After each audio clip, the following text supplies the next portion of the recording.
Dubs master பற்றி நமக்கெல்லாம் தெரியும். சில பாடல்களை டிக்டாக் பண்ணியிருப்பாங்க, சில பேச்சுகளை டிக்டாக் பண்ணியிருப்பாங்க. எனக்கு தெரிஞ்சு தமிழகத்திலே ஆலிமுடைய பேச்சை டிக்டாக் பண்ணி வரக்கூடிய ஒரே ஹசரத் அவர்கள் தான். ஏன்னா ஹசரத்துடைய பேச்சை டிக்டாக் வடிவத்தில் கூட குடும்பங்களுக்கு செல்லக்கூடிய அளவுக்கு அற்புதமாக இருக்கும். நகைச்சுவையை கூட மிக சுவையாக தரக்கூடிய மிக அற்புதமான ஒரு பேச்சாளர். எல்லாருக்கும் பிடிக்கும் சொல்வார்கள் அல்லவா? அதாவது ஆங்கிலத்தை ஒன்று சொல்லுவாங்க, நோ அப்படின்னா இல்லை அப்படின்னு அர்த்தம் இல்லை. படித்தவங்களா இருக்கீங்க, நெக்ஸ்ட் ஆப்பர்ச்சுனிட்டி அப்படின்னு அர்த்தம். அதாவது அடுத்த வாய்ப்பு அப்படிங்கிறத ஷார்ட் ஃபார்ம் தான் நோன்னு சொல்லுவாங்க. ஹசரத்துடைய பேச்சை கேட்டோம் அப்படின்னா நமக்கு அடுத்த வாய்ப்பு இருக்குது அப்படிங்கிற தன்னம்பிக்கை வரக்கூடிய அளவுக்கு மிக அற்புதமான ஒரு பேச்சாளர். நேற்று மழை பெய்ஞ்ச உடனே சென்னை மக்களுக்கு நாங்கள் கவலைப்பட்டதை விட செக்ரட்டரி துடிச்சதெல்லாம் ஹசரத்து சென்னையிலேருந்து வராங்களே என்ன செய்யணும்னு சொல்லிட்டு ஒரு கட்டத்தில் மேலே இப்படி சொன்னார், அந்த ட்ரெயின் பெறட்டதுக்கு அப்புறம் மழை வந்தாலும் பிரச்சனை இல்லை அப்படின்னு சொன்னார். நான் எல்லா மக்களும் துவா செய்யுங்க, என்னவா துவா செய்யுங்க அப்படின்னு சொல்லி அவர் சத்தம் போட்டார். அல்ஹம்துலில்லாஹ் அந்த துவாவுடைய பரக்கத் ஹசரத் நல்லபடியாக இங்கே வந்திருக்கிறார்கள். அப்படிப்பட்ட எங்களுடைய அருமை ஆசான் அடையார் ஆசான் அவர்களை இப்பொழுது பேச அழைப்பதற்கு முன்பாக அவர்களை கண்ணியப்படுத்தும் விதமாக எங்களுடைய தூத்துக்குடி மாவட்ட ஜமாத் உலமா சபையினுடைய முன்னாள் செயலாளர், இன்று தமிழ் மாநில ஜமாத் உலமா சபையினுடைய தகுதிமிக்க பொருளாளராக இருந்து தூத்துக்குடி மாவட்ட அரசு காட்சியாக இருக்கக்கூடிய அன்பு ஹசரத் முஜிபுர் ரஹ்மான் ஹசரத் அவர்களை கண்ணியப்படுத்தும் விதமாக நீங்கள் பொன்னாடை போர்த்தி ஹசரத் அவர்களை பேச வருமாறு மிக்க அன்போடு அழைக்கிறோம். நாரே தக்பீர், நாரே தக்பீர், நாரே தக்பீர். அல்ஹம்துலில்லாஹ். ஹசரத் அவர்களுடைய உரை தொடர்ந்து.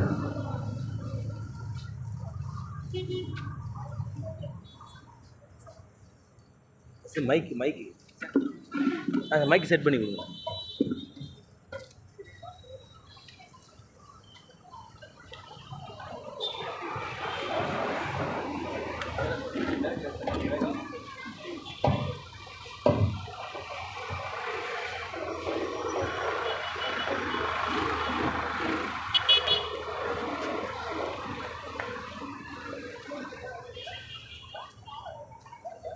नहमदुहु व नुसल्ली अला रसूलिहिल करीम अम्मा बअद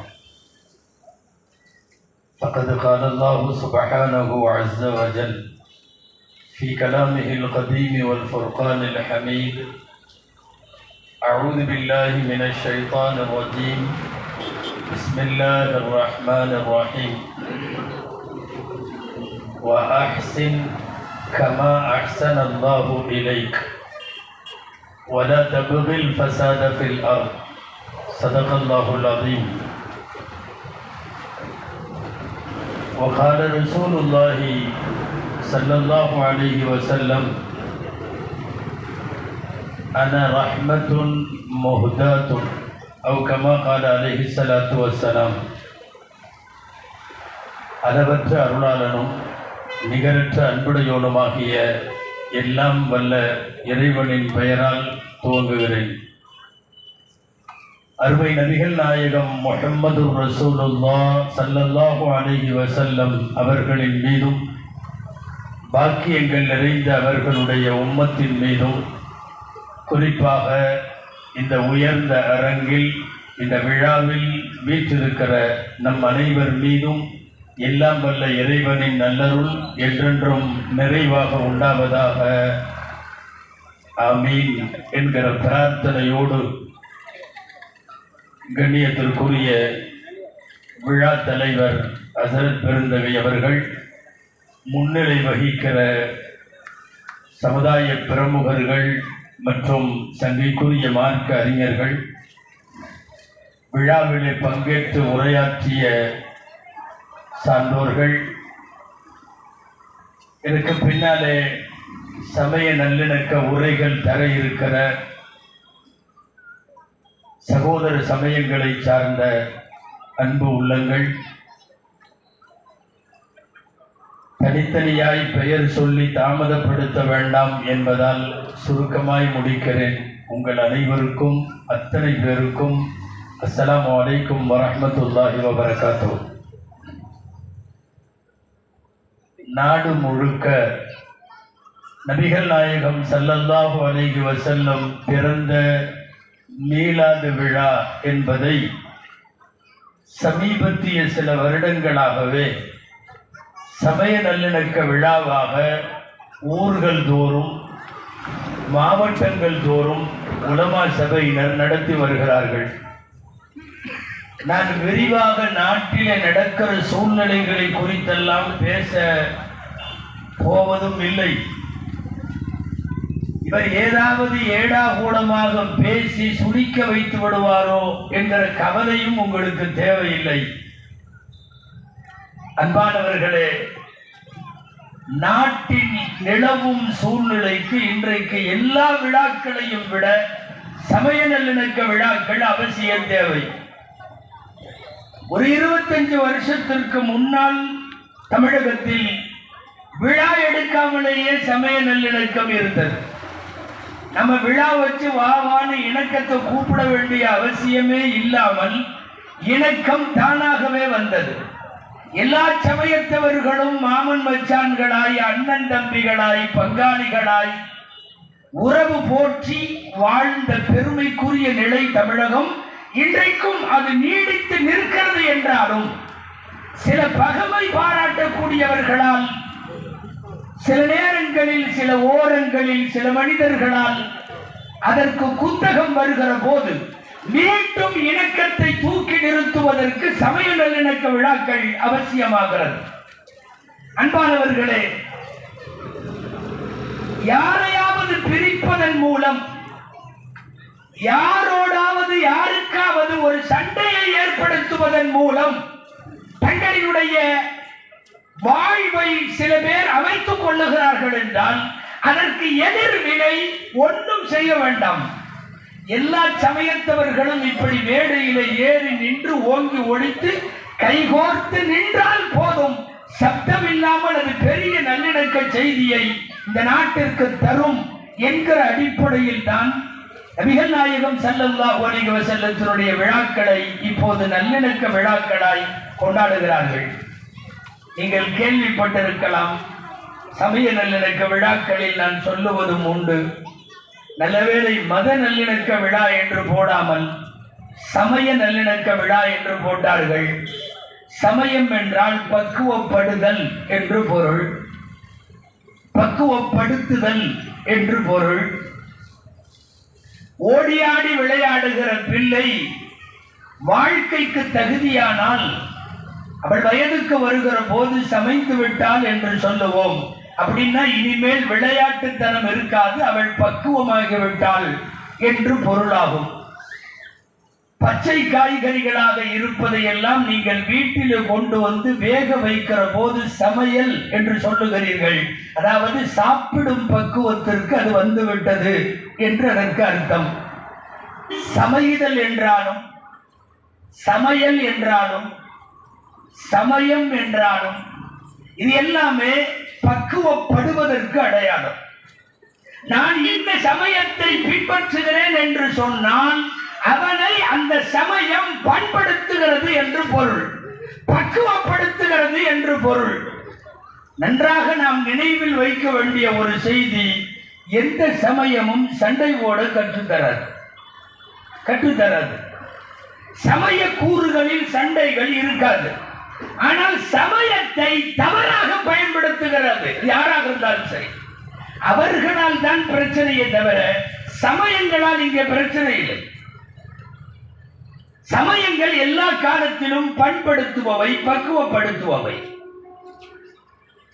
இஸ்லாத்திற்கு ஒரு நபிகள் நாயகம் என்றால், கிறிஸ்தவத்தில் ஒரு இயேசு பெருமான் என்றால், இந்து சமயத்திலும் நிறைய வந்தார்கள் மனிதர்களை பக்குவப்படுத்த. அடலூர் வள்ளலார், என் ராமலிங்க அடிகளார் போன்றவர்கள், ராமகிருஷ்ண பரமஹம்சர் போன்றவர்கள் நிறைய அமைதியை மாத்திரம் விரும்பிய இந்து சமயத்தின் பெரியார்கள் வாழ்ந்து உழவிய பூமி தமிழகம், இந்த நாடு. எனவே சமயங்கள் பக்குவப்பட சொல்லுகிறது. சில பேர் பக்குவப்படாமல் தன் பாக்கெட்டுகளை பக்குவப்படுத்த, தன் நாற்காலிகளை பக்குவப்படுத்த, தன் அரசியல் இருப்பை தக்க வைத்துக் கொள்ள யாராவது சண்டை போட வேண்டும் என்கிற அடிப்படையில் மூட்டப்படுகிற சமய சண்டைகள் என்பது சமயத்தின் மீதான குற்றம் அல்ல, அதை எடுத்து தன் லாபத்திற்கு சுயலாபத்திற்கு பயன்படுத்தி கொள்ளுகிற சில பேரால். அன்பானவர்களே, இங்கே எதிரிலும் சரி மேடையிலும் சரி நிறைய பல்சமய பெரியவர்கள் எல்லாம் இருக்கிறார்கள். இந்தியாவிலே 8 சமயங்களுக்கு இந்தியாதான் பிறப்பிடம். பெர்த் பிளேஸே 8 சமயங்கள் இந்தியாவிலே பிறந்தவை. சில சமயங்கள் வெளிநாடுகளில் இருந்து வந்தவை. இஸ்லாம் வெளியிலிருந்து வந்தது. அதிலே காணப்பட்ட சமத்துவத்தையும் சகோதரத்துவத்தையும் பார்த்து இந்தியாவினுடைய பண்டைய மக்கள் பல பேர் அதை தழுவினார்கள். உங்களுக்கு தெரியுமா, கிறிஸ்தவத்தினுடைய பிறப்பிடம் எது தெரியுமா? உங்களில் சிலர் அறிந்திருக்க முடியாது. இன்றைக்கு போர் பூமியாக இருக்கிற பலஸ்தீனம், இயேசு பெருமான் பிறந்த ஊர் அது. பைத்துல்லஹம். நீங்கள் வரலாற்று புத்தகங்களில் பெத்லஹேம் என்று படிக்கிறீர்களே, பெத்லஹேம் இன்றைக்கு இருப்பது அங்கே. அங்கே பிறந்த கிறிஸ்தவ மதம். ஆனால் இங்கே வந்ததற்கு பிறகு அவர்கள் தங்கள் சேவைகளால், அவர்களினுடைய நடவடிக்கைகளால் ஈர்க்கப்பட்ட பல பேர் கிறிஸ்தவர்களாக இன்றளவும் வாழுகிறார்கள். இதுக்கு நேர் மாற்றம். வெளியிலே இருந்து வந்த மதங்கள் எல்லாம் இங்கே வேகம் பெற்று வளர்கிற அதே நேரம் இங்கே இருக்கிற சில மதங்களுக்கு இங்கே மதிப்பில்லை, ஆனால் வெளியிலே மரியாதை.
அன்பானவர்களே, புத்த மதத்தினுடைய பிறப்பிடம் இந்தியா.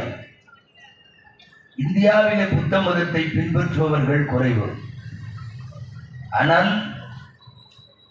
இலங்கையில், வியட்நாமில், இந்தோனேஷியாவில், சுமத்ரா தீவினுடைய அந்த படுகரைகள் அத்தனையும் புத்த மதம்.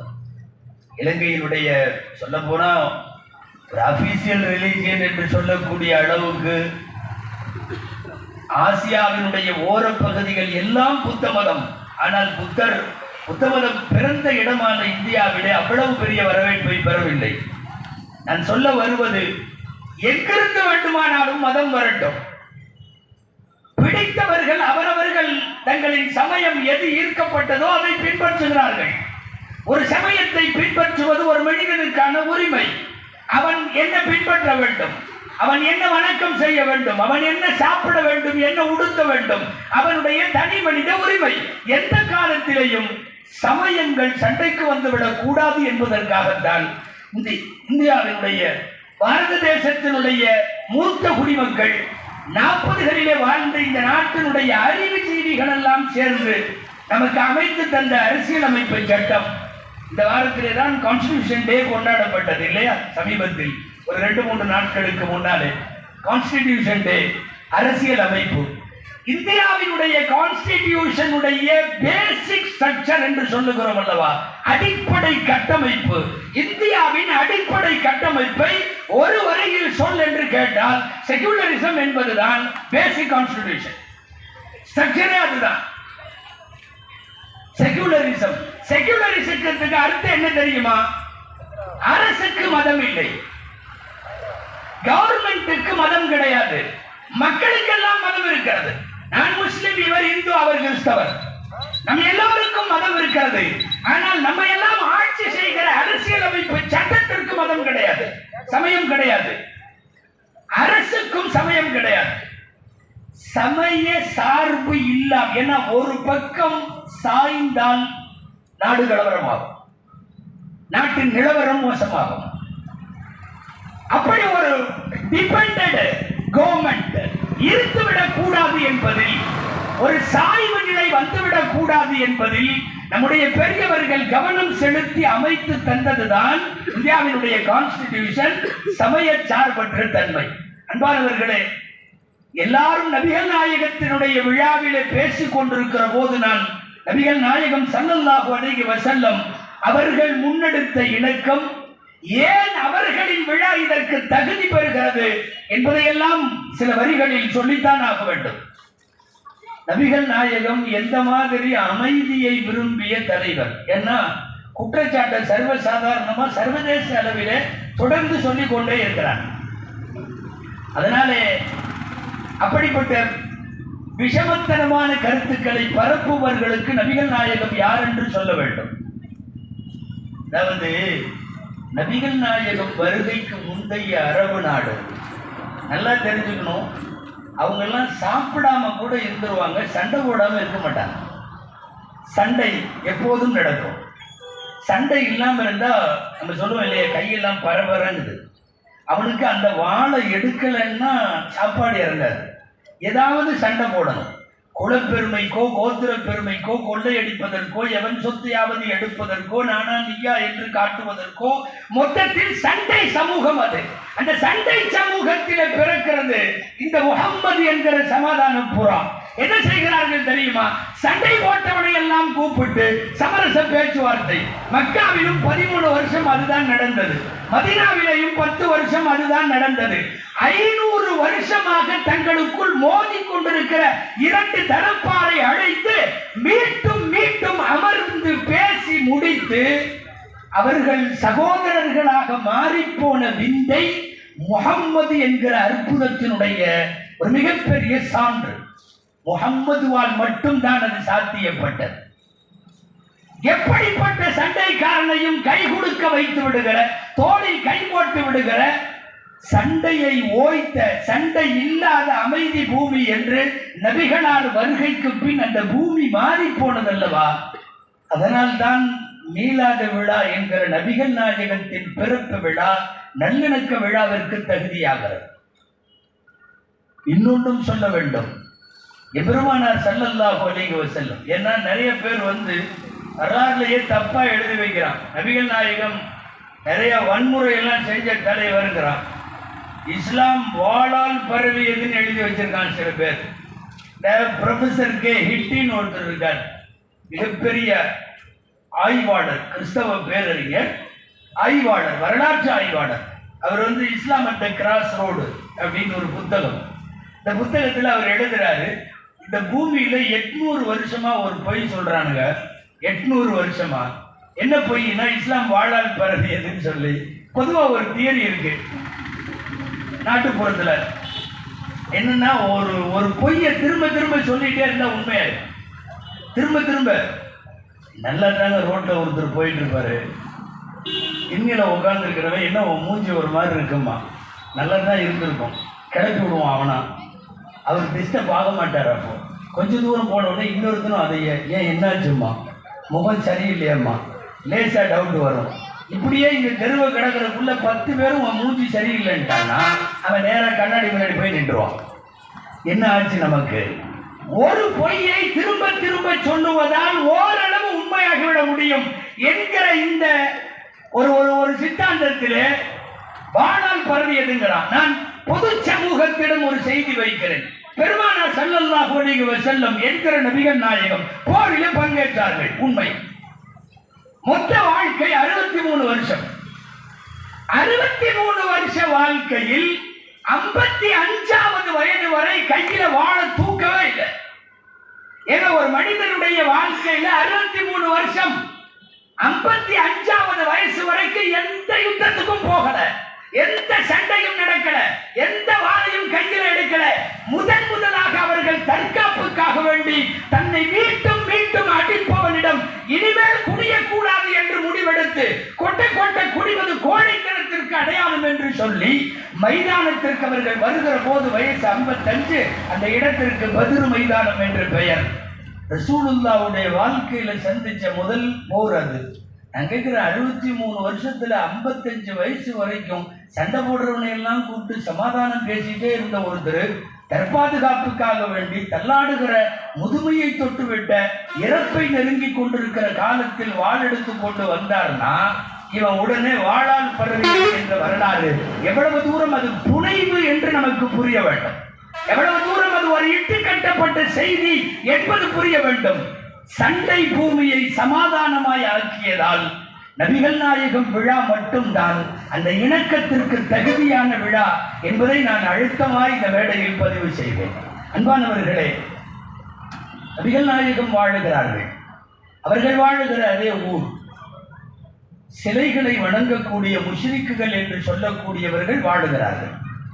கடவுளே இல்லை என்று சொல்லக்கூடிய இறை நிராகரிப்பாளர்கள் வாழுகிறார்கள். ஒரு பெரிய சமூகமாக யூதர்கள் கூடவே வாழுகிறார்கள். கிறிஸ்தவர்கள், குறிப்பாக நஜ்ரானுடைய கிறிஸ்தவர்கள் என்று குர்ஆனும் ஹதீஸும் பேசுகிற ஒரு பெரும் கிறிஸ்தவ சமூகம் வாழுகிறது. இதையெல்லாம் தாண்டி நெருப்பை வணங்குகிற மஜூசிகள் என்பவர்கள் வாழுகிறார்கள். இவ்வளவு பேரும் வாழுகிறார்கள். நடுவில் நாயகமும் வாழுகிறார்கள். அடுத்த சமயத்தின் இருப்பை ஏற்பதுதான் உயர்ந்த நல்லிணக்கம். நீங்கள் நன்றாக இந்த வார்த்தையை குறித்துக் கொள்ள வேண்டும். நான் மட்டும்தான் இருப்பேன், நீங்கள்லாம் வெளியே போ. நான் மட்டும்தான் இருப்பேன், இது என்னுடைய நாடு, முஸ்லிம் நாடு, நீ அத்தனை பேர் வெளியே போ. அல்லது இது கிறிஸ்தவ நாடு, மற்றவங்க எல்லாம் வெளியே போ. அல்லது இது இந்துக்களின் நாடு, மற்றவங்கெல்லாம் வெளியே போ. நாடு விளங்காம போயிடும். அன்பானவர்களே, பிற சமயத்தின் இருப்பை ஏற்குதல் என்பதுதான் உச்சகட்ட சகிப்புத்தன்மை. நபிகள் நாயகம் வாழுகிற போது இந்த பன்மை சமூகம் வாழ்ந்தது, பல்லின சமூகம் வாழ்ந்தது.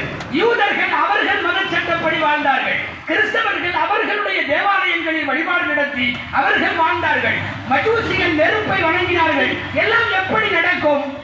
அங்கிருக்கிற மெஜாரிட்டியினுடைய ஒரு தலைமை கொஞ்சம் இணக்கத்தோடு இருப்பதால் தான் அவரவர்கள் வழிபாட்டு பிரகாரம் வாழ அனுமதிப்பது ஒரு பெருந்தன்மை. அந்த பெருந்தன்மை பெருமானாருக்கு உண்டு, நபிகள் நாயகம் ஸல்லல்லாஹு அலைஹி வஸல்லம் அவர்களுக்கு உண்டு. மீண்டும் மீண்டும் ஒரு தவறை சொல்லி சொல்லி அதை உண்மையாக்க முனைகிற ஒரு காலச்சூழல் இருப்பதால் தான் உலகம் முழுக்க நல்லிணக்கத்தை பற்றி நாம் அதிகம் பேச வேண்டிய சூழ்நிலை. சில நேரம் நல்லிணக்கத்தை பேசினாலும் 4 பேர் திட்டிட்டு இருப்பான். நாம இங்க மேடையில இந்து சகோதரர்கள், கிறிஸ்தவ சகோதரர்கள், பல்வேறு அமைப்புகளை சார்ந்த பிரதிநிதிகள் நாம எல்லாம் உட்கார்ந்துருக்கோம்ல.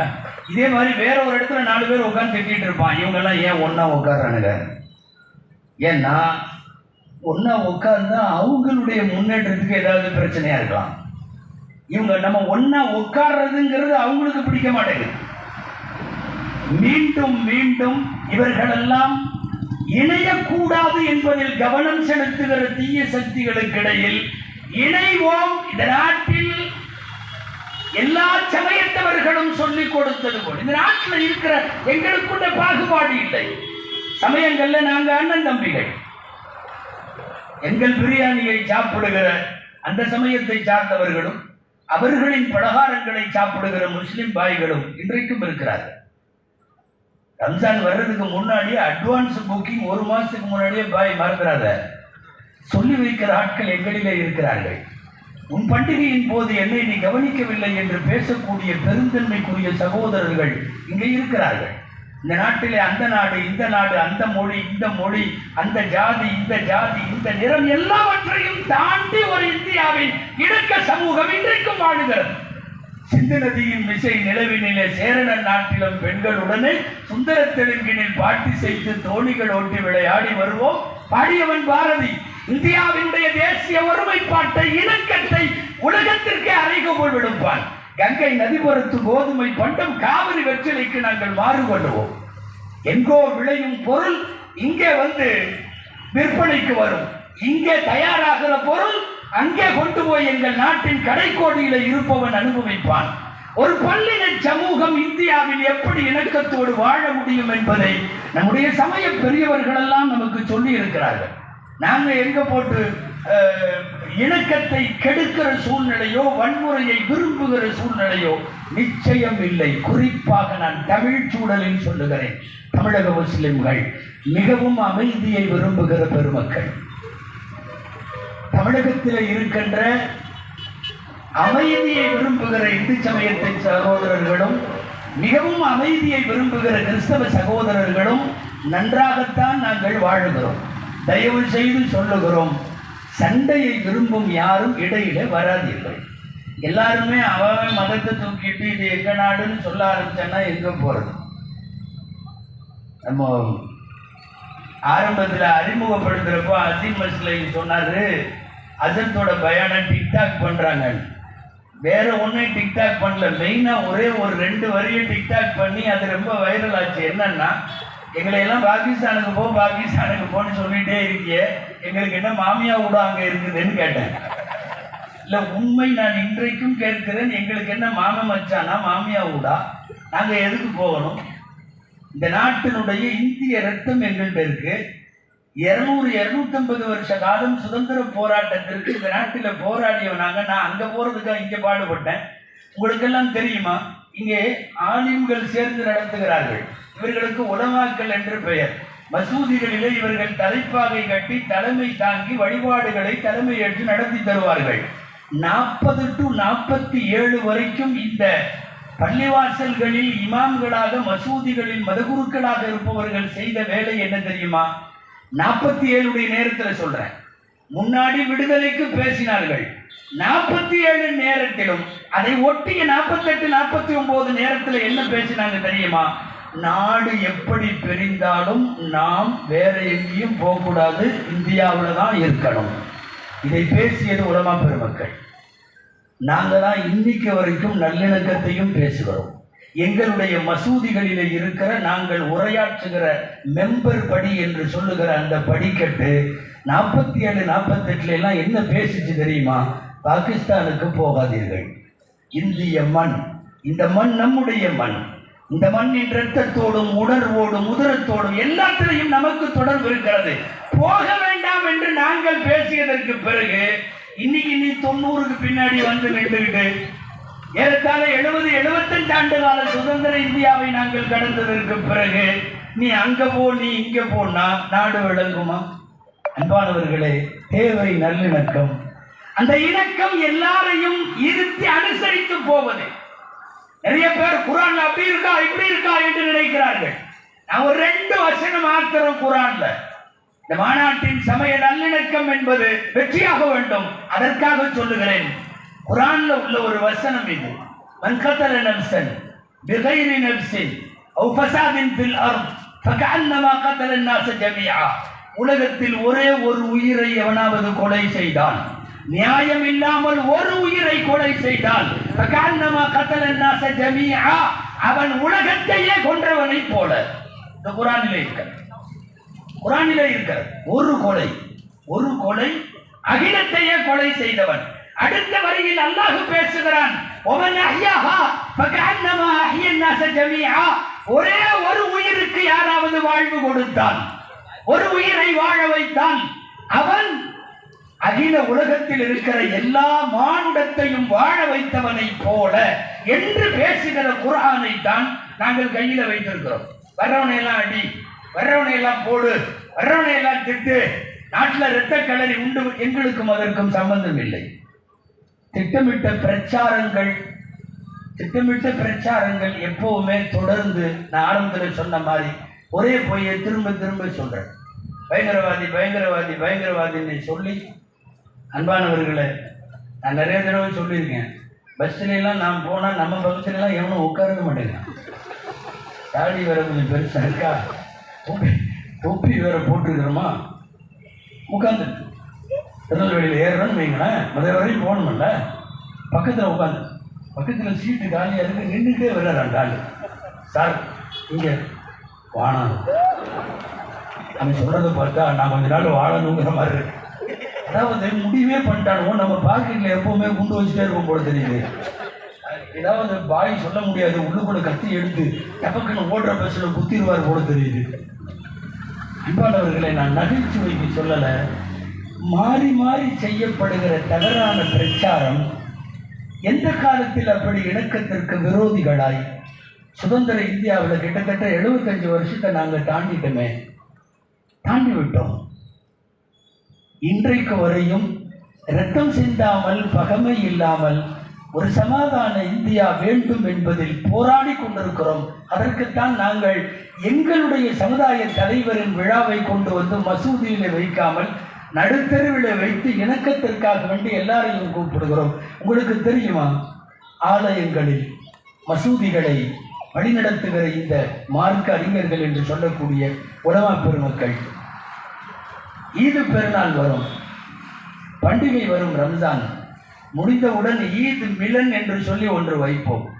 அங்கே இருக்கிற எல்லா மதத்தவர்களையும் எல்லாத்தையும் கூப்பிட்டு அவர்களுக்கு விருந்து வைத்து ரம்ஜான் பண்டிகையை அவர்களும் கொண்டாட ஏற்பாடு செய்வோம்.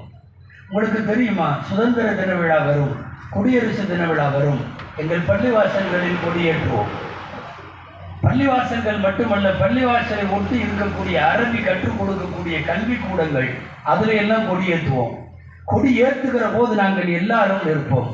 எங்கள் வாயிலும் ஜனகணமன அதிநாயக ஜெயக வரும், எங்கள் வாயிலையும் நீராறும் கடல் உடுத்த இடமிடத்தை கெழிலழுகும் வரும், எங்கள் வாயிலும் சாரே ஜஹான் சே அச்சா ஹிந்துஸ்தான் ஹமாரா வரும். எந்த அடிப்படையில் இந்த நாட்டில் இணக்கத்திற்கு நாம் எதிராக இருந்திருக்கிறோம்? எங்கள் மசூதிகளில் பண்டிகையின் போதும் எல்லா சமயத்தவர்களும் வாருங்கள் என்று அழைக்கிறோம், மீளாத விழாக்களில் அழைக்கிறோம். ஏன்? ஆங்காங்கே புதிய பள்ளிவாசல் கட்டப்பட்டு தமிழகத்தில் சில இடங்களில் திறப்பு விழாக்கள் நடக்கிற போது முன் வரிசையில் நின்று திறப்பு விழாவில் சீர்வரிசை கொடுப்பது யார் தெரியுமா? இந்த நாட்டின் பூர்வ குடியில் இருக்கக்கூடிய இந்து சகோதரர்கள். ராமநாதபுரம் மாவட்டத்தில் நிறைய பள்ளிவாசல்கள் நீங்கள்லாம் ஊடகத்தில் நிறைய பார்த்துருப்பீங்க. என்னன்னா, ஒரு ஊரில் கட்டப்பட்ட பள்ளிவாசல், அந்த ஊரில் இருக்கிற இந்து சகோதரர்கள்லாம் சேர்ந்து எல்லாரும் தட்டு எடுத்துட்டு வந்து 30 தட்டு எதுக்குன்னா மசூதிக்கு சீர் கொடுக்க வருகிறார்கள். வந்த அத்தனை பேரும் இந்துக்கள். அந்த பள்ளியின் திறப்பு விழாவிலேயும் நான் பேசினேன். இந்த கலாச்சாரம் இருக்கிற வரை இந்தியாவை எவனும் ஒன்றும் செய்ய முடியாது. ஒரு மசூதி உருவாக்குவதில் இல்ல, நாங்க மசூதிலையும் என்ன பண்றோம் தெரியுமா? இந்த ஊர்ல இருக்கான்னு தெரியல, காலையிலையும் மாலையிலையும் எல்லா மதத்துக்காரங்களும் ஓதி பார்க்கறதுக்கு வருவாங்க. இருக்குல்ல, இந்த ஊர்ல வர்றாங்க. குழந்தைய தூக்கிட்டு யாராவது இந்து அம்மாக்கள் வருவார்கள், இந்து சகோதரர்கள் வருவார்கள், முஸ்லிம்கள், கிறிஸ்தவர்கள் எல்லாம் வருவாங்க. என்னன்னா, அவங்கள பொறுத்தவரை நான் அவங்க வார்த்தையிலேயே சொல்றேன், மசூதியில போய் அல்லாஹ் சாமிகிட்ட மந்திரிச்சுட்டு வந்தா பிள்ளைக்கு நல்லா போயிடும் இப்படிங்கிற கான்செப்டை இந்தியாவில் நீ இன்னும் 100 வருஷம் கட்சி நடத்தினாலும் இதை அசைக்க முடியாது. இது முடியாது. நாங்கள் அதை வரவேற்று இருக்கிறோம். எங்களுடைய எல்லா மசூதிகளையும் நாங்கள் தொழுது முடிச்ச உடனே என்ன பண்ணுவோம் தெரியுமா? போகிற போது குர்ஆனுடைய வசனங்கள் இறைவன் ஆரோக்கியத்தை தரட்டும், இறைவன் நோய் நிவாரணத்தை தரட்டும் என்று சொல்லக்கூடிய சூரத்துல் ஃபாத்திஹா உள்ளிட்ட சில வசனங்களை ஓதி முடித்து விட்டு போவோம். நீ என்னவாவது பேசிட்டு இருக்கலாம், அங்க குழந்தைக்கு காய்ச்சல் நல்லா போயிடும். அது தானா அந்த கால்கள் பள்ளிவாசலை நோக்கி வரும். மத வழிபாட்டு தலங்களிலே கூட தங்களின் சுய விருப்பு வெறுப்புகளுக்கு அப்பாற்பட்டு ஒரு இணக்கத்தை கடைபிடிக்கிற பூமி தமிழகத்தினுடைய பூமி. அன்பானவர்களே, சமயங்களால் சண்டை வேண்டாம் என்பதை சொல்லுவதற்குத்தான் நான் இதையெல்லாம் சொல்லுகிறேன். நாகூர் அணி பாட்டு உங்க எல்லாத்துக்கும் தெரியும். அவர் பாட்டில் பாடுவார், இறைவனிடம் கையேந்துங்கள், அவன் இல்லை என்று சொல்லுவதில்லை, கேட்டு பாருங்கள், அப்படி தொடர்ந்து வரும். நான் கேட்கறது, கடைசி வரைக்கும் பாடுங்க, இறைவனிடம் கையேந்துங்கள். யாராவது சொல்லுங்க பார்க்கலாம், அது இஸ்லாமிய பாட்டான்னு. எந்த மதத்துக்காரனும் பாடுவான். எல்லாமே அவங்களுக்கு ஒரு பரமபிதா, அவங்களுக்கு ஒரு இயேசு, அவங்களுக்கு ஒரு கர்த்தர், அவங்களுக்கு ஒரு ஈசன், ஏதாவது ஒண்ணு. கடைசி வரையும் இறைவனின் தன்மைகளை பேசுகிற இணக்கப்பாடல். சமீபத்தில் கூட பேஸ்புக்ல எல்லாம் ஒரு காணொலி வந்தது. கேரளாவில் உள்ள நம்பூதிரிகள் எல்லாம் மியூசிக் போட்டு அந்த பாட்டை பாடிருந்தாங்க. இறைவனிடம் கையேந்துங்கள், அவன் இல்லை என்று சொல்லுவதில்லை அப்படின்ற பாட்டு ஃபுல்லா பாடுறாங்க. கடைசி வரையும் தேடு நிலையில் நெஞ்சங்களில் குடியிருப்பவன், தேடாத மனிதருக்கும் உணவளிப்பவன், நாடும் இதய மக்களுக்கு போயிட்டே இருக்கு. என்னன்னா பாடுறது பூரா என்னன்னா, பெருமேலோடு காவி துண்டு மட்டும் கட்டி கொண்டு ருத்ராட்ச கோட்டைகளை மேனியிலே அணிந்திருந்த கேரளாவினுடைய நம்பூதிரிகள் எல்லாரும் பாடுகிறார்கள். அன்பானவர்களே, சமய நல்லிணக்கத்தோடு தான் நீங்கள் வாழ வேண்டும். பொது அமைதிக்கு பங்கம் விளைவிக்கிற வண்ணம் நீங்கள் வாழக்கூடாது என்று எங்களுக்கு பாடம் நடத்திய பேராசான் பெருமானார் நபிகள் நாயகம் ஸல்லல்லாஹு அலைஹி வஸல்லம். அதனால் தான் அவர்களுடைய விழா, நல்லிணக்க விழாவுக்கு எல்லா நேரத்திலையும் இது தகுதியாகி விடுகிறது. சில நேரம் இப்படி ஒன்று சேருவதை யாராவது கொஞ்சம் திட்டதான் செய்வாங்க. அந்த திட்டையும் வாங்கி கொண்டு நாம் இணக்கத்தோடு தான் பயணிக்கணும். கபீர்தாசன் ஒருத்தர் இருந்தார், உங்களுக்கெல்லாம் தெரியும், இந்தியாவினுடைய பெரியவர்கள். கபீர்தாசர் இந்த வேலையை தான் பண்ணார். காந்தி பண்ணதும் அந்த வேலை தான். நவகாலியில ஏற்பட்ட இந்தியாவை துண்டாக்குகிற கலவரத்தின் போது காந்தி அங்கே போனது ரெண்டு பேர்த்தையும் ஒன்னாக்கணும், சண்டை போடுறவங்களை சரியாக்கணுங்கிறதுக்காக தான். கபீர்தாசர் எழுதி குவித்தார், இந்து முஸ்லிம் ஒற்றுமை வேண்டும், இந்து முஸ்லிம் ஒற்றுமை வேண்டும். என்ன ஆச்சுன்னா, ரெண்டு பேரும் சேர்ந்து அவரை திட்டினான். நீ எல்லாம் ஒன்று சேரணுங்கிற நீ உருப்படுவியா அப்படின்னு சொல்லி கபீர்தாசர் திட்டினாங்க. கபீர்தாசர்கிட்ட போய் யாருன்னு சொன்னாங்க, நீங்க ஒன்னாகணும்னு சொல்றீங்க, அவங்கெல்லாம் உங்களை திட்டுறாங்க. அவர் சொன்னாரு, சரி விடுப்பா, திட்டுறதுலையாவது அவனுக்கு ரெண்டு பேரும் ஒன்னா இருக்கான்ல. அதாவது பொதுவாக ஒரு சப்ஜெக்டா அவன் என்ன எடுத்துட்டு அவன் திட்டுறதுலையாவது ஒன்னா இருக்கான்ல, சந்தோஷப்பட விடு. இந்த நாட்டில் இன்டலெக்சுவல்களாக நம் கண்ணுக்கு தெரிகிற, அறிவுஜீவிகளாக தொலைநோக்கு பார்வை உடையவர்களாக நம் கண்ணுக்கு தெரிகிற எல்லாருமே ஆல்மோஸ்ட் ஒற்றுமைக்காக, குறிப்பாக சமயங்களின் ஒற்றுமைக்காகத்தான் அவர்கள் எல்லாம் பாடுபட்டார்கள். சமயங்களில் தாக்கப்படுகிறோம், இணக்கத்திற்காக கூட தாக்கப்படுகிறோம். இணக்கத்திற்காக லாஸ்ட் நடந்த ஈத் மிலன், ரம்ஜான் பண்டிகையை ஒட்டி அமெரிக்க அதிபர் வெள்ளை மாளிகையில் ஒரு ஈத் மிலன் நடந்தது. வருஷம் நடக்கும். அது ஒரு மாமலா அப்படியே ஒரு வழக்கம் வைத்திருக்கிறார்கள். அந்த அமைச்சரவையினுடைய புரோட்டோகால் அது. எல்லா பண்டிகைகள்லையும் அப்படி ஒரு வாழ்த்து சொல்றதும் ஒரு இது பண்றது. அதுல உட்கார்ந்து ஜோ பைடன் ரம்ஜான் விருந்து, பண்டிகை விருந்து சாப்பிட்டு அவர் பேசினார். ஜோ பைடன், நீங்க இன்னைக்கு யூடியூப்ல அடிங்க இருக்கு, இணையதளங்கள் அடிங்க இருக்கு, Joe Biden speech at Eid Milan அப்படின்னு போட்டு சர்ச் பண்ணுங்க. அதுல வருது, ஜோ பைடன் பேசுறாரு, பல்வேறு நாடுகளில் அந்த நாடுகளுக்காக அதிகம் ரத்தம் சிந்தி பாடுபட்டவர்கள் முஸ்லிம்கள். சொல்றது ஜோ பைடன். நீங்க ஏதோ இங்க இருக்கிற உலமாக்கள் சொல்றாங்கன்னு நினைக்க வேண்டாம். சொல்லிட்டு அவர் சொல்றாரு, அதே சமயம் பாடுபட்ட நாடுகளிலேயே மிக மோசமாக நடத்தப்படுபவர்களும் முஸ்லிம்கள். நான் உங்க சிந்தனைக்கு விட்டுறேன். அவர் என்ன சொல்ல வர்றார், எதுக்கு சொல்ல வர்றார், அவர் மனசுல என்ன நினைச்சிருக்கார், அதெல்லாம் தேவையில்லை. மொத்தத்தில் இது உண்மை. ஒரு நாட்டை கட்டமைக்க, அந்த நாட்டை மீட்டெடுக்க, அந்த நாட்டின் அடிமைத்தளத்தில் இருந்து அதை மீட்டு கொண்டு வர மிகப்பெரிய போராட்டங்களை நடத்தியவர்களும் முஸ்லிம்கள். ஆனால் அப்படி ஒரு உருப்பட்டதற்கு பிறகு அந்த நாட்டில் நீ எங்களுக்கு ஆகாதவன் என்று சொல்லக்கூடிய விஷயங்கள் நடப்பதும் இதே இடத்தில் தான். அன்பானவர்களை, நான் எல்லா சமயத்தவர்களுக்கும் சொல்லுகிறேன், இந்த நாடு அமைதியான நாடு. உங்களுக்கு தெரியுமா, பிரிட்டிஷ்ல இருந்து சோல்ஜர்ஸ் வந்தாங்க, இராணுவ வீரர்கள். கிழக்கிந்திய கம்பெனியிலிருந்து நீங்க வரலாறு தொடர்ந்தீங்கன்னா பெரிய அளவுல இராணுவ வீரர்கள் வந்தார்கள். மறுபக்கம் என்ன தெரியுமா, பாதிரிகளும் வந்தார்கள். நாம 47 வரைக்கும் போராடிட்டு நம்ம என்ன பண்ணோம் தெரியுமா, இராணுவ வீரர்களை எல்லாம் திரும்பி போயிருந்தோம். ஆனா பாதிரியார்களை நீங்க இங்கேயே இருங்கட்டோம். ஏன்னா அந்த பாதிரிகள் பல பேர் இங்கே நடத்திய கல்விப்படியும் மருத்துவப்படியும், அவர்கள் நடத்திய கான்வென்ட் ஸ்கூலுகள், அவர்கள் நடத்திய ஹாஸ்பிட்டல்ஸ், அவர்கள் எடுத்துக்கொண்ட சோசியல் சர்வீசஸ் என்ன ஆச்சுன்னா, இராணுவ வீரர்களை துரத்திய இதே இந்த நாடு, இந்திய நாடு, அந்த பாதிரிகளை மட்டும் வைத்துக் கொண்டதற்கு என்ன காரணம், இங்கே எங்களுக்கு துப்பாக்கியை தூட்டி மிரட்டுபவர்கள் தேவையில்லை, எங்களை அன்பாய் பேசுபவர்கள் தேவை. இன்னைக்கு வரலாறு தப்பா பேசுறாங்க, வரலாறு தப்பா மாத்துறாங்க. இங்க யாரும் பயப்பட வேணாம். அஜித் ஏதாவது ஒரு பேர் சொல்லுவாருங்க, சத்தியமா சொல்ல மாட்டேன். அப்ப நான் அவ்வளவு பயப்படுறீங்களா? சொல்லாமலேயே நாட்டுக்கு யார் யார் என்னவென்று எல்லாருக்கும் தெரியும். நான் பொதுவா சொல்றேன். அன்பானவர்களே, இந்த நாட்டில் அமைதியை விரும்பக்கூடியவர்களாக இருக்கக்கூடியவர்கள் எல்லாம் இன்றைக்கு தவறான தலைவர்களாக. அவுரங்கசீபை பற்றி எக்கச்சக்கமாக எழுதுகிறார்கள். நான் அவருடைய வரலாற்றின் சில வரிகளை மட்டும் தொட்டால் சத்தியமாக சொல்லுகிறேன், இந்துக்கள் கண்ணீர் விட்டு அழுகுவார்கள், கிறிஸ்தவர்கள் கண்ணீர் விட்டு அழுகுவார்கள். அப்படிப்பட்ட ஒரு மாமனிதன். ஆனா வேறு நிறம் பூசப்பட்ட வரலாறு இன்றைக்கு காட்டப்படுகிறது. நான் கேட்கிறேன், ஒரு இந்தியாவினுடைய வரலாறு ஒன்னால ஒரு கிறிஸ்தவ மதத்தில் இருக்கிற அன்னை தெரசாவை விட்டுட்டு ஒரு இந்தியா வரலாறு நீ எழுத முடியுமா? ஒரு திப்பு சுல்தானை தவிர்த்து விட்டு ஒன்னால ஒரு இந்திய வரலாறு எழுத முடியுமா?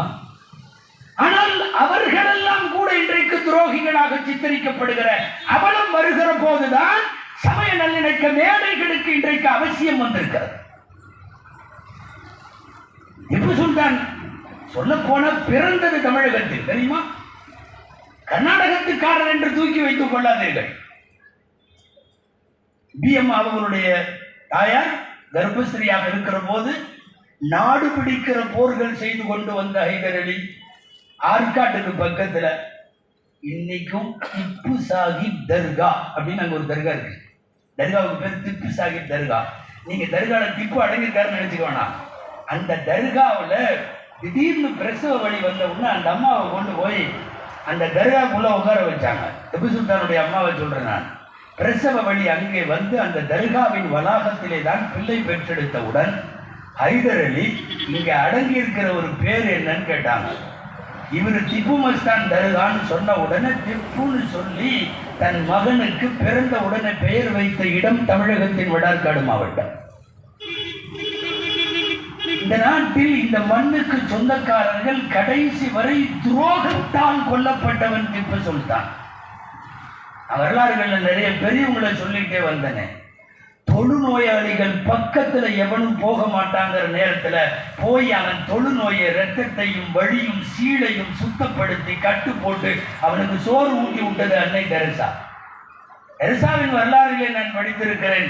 பிளைட்ல அங்காங்க வெளிநாடுகளுக்கு போய்விட்டு வருகிற போது பிளைட்ல இறங்குறப்போ எல்லாரும் இறங்கின ஒண்ணு கடைசியா இறங்குவாங்க. அந்த அம்மா முன்னாடி போலாமல்ல, போக மாட்டாங்க, கடைசியா இறங்குவாங்க. என்னன்னா லாஸ்டா இறங்கினோம்னா அந்த ஏர் ஹோஸ்டஸ் இருக்காங்களே அவங்கள்ட்ட போய் சாப்பாட்டுல மிச்சமானதையெல்லாம் கொடுங்களேன், நான் எடுத்துட்டு போறேன், எங்கிட்ட சில ஆதரவற்றவர்கள் இருக்காங்கன்னு சொல்லி தன்னுடைய துணியில பிளைட்ல நம்மெல்லாம் சாப்பிட்டு தட்டுல மீதி ஆகுமா இல்லையா, அதை இப்படி முந்தானையில ஏந்திட்டு வந்து மகாராஷ்டிராவினுடைய தொழுநோயாளிகளுக்கு தன் கையால ஊட்டி விட்டவர் தெரசா. நான் கேட்கிறேன், இந்து இஸ்லாமிய பெரியவர்கள் இங்க வேணாம், கிறிஸ்தவ பெரியவர்கள் இங்க வேணாம், சீக்கிய ஜெயின சமண எத்தனை சமயமாக இருந்தாலும் அவங்க யாரும் வேணாம் என்று சொல்லிவிட்டால் நாடு சுடுகாடாகிவிடும். நாடு சுடுகாடாகிவிடும். நான் ஒவ்வொரு சமயத்தின் பெரியவர்களும் இந்த நாட்டிற்கு பட்ட பாட்டையும் இங்கே இருக்கிற இணக்கத்திற்கு அவர்கள் மேற்கொண்ட வாழ்வையும் பேச துவங்கினால் வரலாறு நீடும். அன்பானவர்களே, அந்த அடிப்படையில் இந்தியா நீண்ட நெடுங்காலமாக தன்னுடைய சரித்திரத்தில் எப்போதும் நல்லிணக்கத்தை விரும்பி இருக்கிறது. ஆனால் ரொம்ப கஷ்டம் என்ன தெரியுமா? நீங்கெல்லாம் இந்தியாவினுடைய சில ஸ்டேட்ஸ், நான் எந்த மாநிலம் கூட சொல்ல வேணாம், விட்டுருவோம். ஸ்கூல் ஸ்டூடெண்ட்ஸை பிஞ்சு குழந்தைகளை கையில் வச்சு, பிஞ்சு குழந்தைகளை அவங்கள இப்படி கையை நீட்ட வைத்து உறுதிமொழி எடுக்கிற போது இந்த நாடு முஸ்லிம்கள், கிறிஸ்தவர்கள் என்று இருக்கக்கூடிய மற்றவர்களுக்கெல்லாம் இல்லை என்பதை போல, அவர்களெல்லாம் உங்கள் எதிரிகள் என்பதை போல, நான் அந்த உறுதிமொழி வாக்கியத்தையே என்னால் சொல்ல முடியும், ஹிந்தியில அப்படியே சொல்ல முடியும். வேண்டாம், அது நேரடியாக யாரையாவது சொல்லுவதாக நான் இந்த மேடையை அதற்கு பயன்படுத்த விரும்பவில்லை. அன்பானவர்களை, பச்சிலம் பிஞ்சு குழந்தைகள், 5 வயசு குழந்தைங்க விஷத்தை விதைக்கிறீர்களே, இந்த வரலாறு இப்படி மாற்றப்படுவது நல்லிணக்கத்திற்கு எவ்வளவு எதிரானது? தயவு செய்து சொல்லுகிறேன், சொல்லிக் கொடுங்க தாராளமா. இந்து சமயத்தில் நிறைய பெரியவர்கள் அமைதிக்கு பாடுபட்டவர்கள் இருக்கிறார்கள். அவர்கள் வரலாறுகளை குழந்தைகளுக்கு சொல்லிக் கொடுங்க. கிறிஸ்தவ மதத்தின் பெரியவர்களை சொல்லிக் கொடுங்க. இஸ்லாமிய பெரியவர்கள் எல்லாம் சேர்ந்து உருவானதுதான் இந்தியா. இந்தியா என்பது ஒருமை அல்ல, இந்தியா என்பது பன்மை. இந்தியா என்பது ஒருமை சமூகம் அல்ல, அது பன்மை சமூகம். யூனிட்டி இன் டைவர்சிட்டி என்பது, வேற்றுமையிலே ஒற்றுமை என்பது பாரதத்தினுடைய அடிப்படை. இந்த அடிப்படையை மாற்றுவதற்கு முயற்சிக்கிற எந்த இணக்கத்திற்கும் எந்த காலத்திலும் நாம் குறுக்க போயிடக்கூடாது அப்படிங்கிறதுனால, அன்பானவர்களே, நாளைய இந்தியாவுக்கு நாம ஏதாவது செய்தி தரணும்னா சண்டையை சொல்லிட்டு போற மாதிரி ஒரு செய்தியை கொடுத்தா நம்மளை விட கேவலம் வேற யாரும் இல்லை. சண்டைகள் நாளைய சமுதாயத்திற்கு பலனாக வேண்டாம். கூடுமானவரை சமாதானங்களை, அமைதியை தொடர்ந்து சொல்லிக் கொடுங்க இருங்கள். கடைசியாக ஒரு செய்தியை சொல்லி நான் நிறைவுக்கு வருகிறேன். மதத்தின் பெயரால், சமயங்களின் பெயரால் சண்டை போட்டுக் கொண்டே இருந்தால் நிகழ்ச்சி, என்னுடைய பயான் 5 நிமிஷத்துல முடிஞ்சது. அன்பானவர்களே, அப்படிப்பட்ட சமய சண்டைகளுக்கு எந்த வகையிலும் வாய்ப்பளிக்காத யாரோ எழுதிய தமிழ்நாட்டு நாடோடி கதைகள்னு ஒரு புக்கு, தமிழ்நாட்டு நாடோடி கதைகள், அதில் இருக்குது என்னன்னா, ஊருக்கெல்லாம் சேர்ந்து ஒரு யானை வாங்கினாங்களாம். நான் அடிக்கடி சொல்றது உண்டு. யானை வாங்கியிருக்காங்க. வாங்கிட்டு கிராமத்தில் கோயில் யானை மாதிரி இருக்குமல்ல, வாங்கிட்டு அவனுக்குள்ள சண்டை வந்துச்சு. என்ன சண்டைன்னா, யானையோட நெத்தியில என்ன போடுறதுன்னு. அங்கிருந்து சில பேர்லாம் வந்து பட்ட நாமம் போடணும், இந்துக்களுடைய அடையாளம்னு அவங்கெல்லாம்.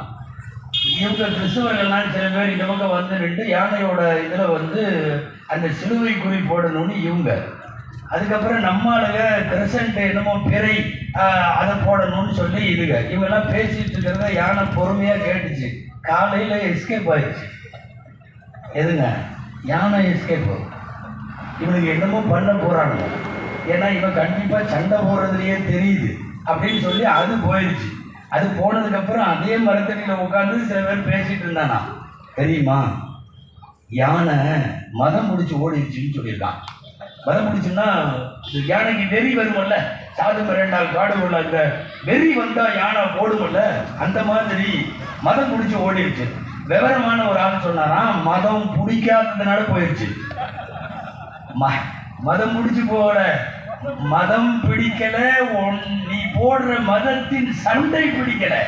நீ என்னைக்கு வந்து நின்றுட்டு நான் இந்து, நான் முஸ்லீம், நான் கிறிஸ்துன்னு சண்டை போட ஆரம்பிச்சியோ, யானை கூட எஸ்கேப் ஆகுதுன்னா அப்போ நடுநிலை சமூகமாக வாழுகிற இந்தியாவினுடைய புல்லின சமூகத்தின் நிலை என்ன? அன்பானவர்களே, எனக்கு தரப்பட்டிருக்கிற நேரம் நிறைவடைய போகிறது. எனக்கு பின்னாலே பல்சமயத்தை சார்ந்த அறிஞர் பெருமக்கள் பேச வேண்டும், அது ரொம்ப முக்கியம். இந்த மேடைக்கான மிக தகுதியான உரைகள் அவைகள். இதற்கிடையில வானத்திலிருந்து வேறு எதுவும் நமக்கு நிகழ்ச்சி தடையாக்கிவிடக் கூடாது என்கிற நன்னோக்கத்தில் தொடர்ந்து அடுத்தவர்களுக்கு வழிவிட்டு நல்ல வாய்ப்புக்கு நன்றி சொல்லி இந்த பிரம்மாண்டமான ஏற்பாட்டை நடத்திய தூத்துக்குடி மாவட்ட ஜமாத்துல் உலமா சபையினுடைய மாண்பார்ந்த நிர்வாகிகள், இவ்வளவு பெரிய சிறப்போடு இந்த விழா நடைபெற காரணமாக இருக்கிற செய்துங்கநல்லூரினுடைய அனைத்து இஸ்லாமிய மற்றும் பொது நல அமைப்புகளை சார்ந்த அத்தனை பேருக்கும் நல்ல நன்றியை சொல்லி வார்த்தைகளை முடிக்கிறேன். வாஹிரு தஅவானா அல்ஹம்துலில்லாஹி ரப்பில் ஆலமீன். அஸ்ஸலாமு அலைக்கும் வரஹ்மத்துல்லாஹி வபரகாத்துஹு.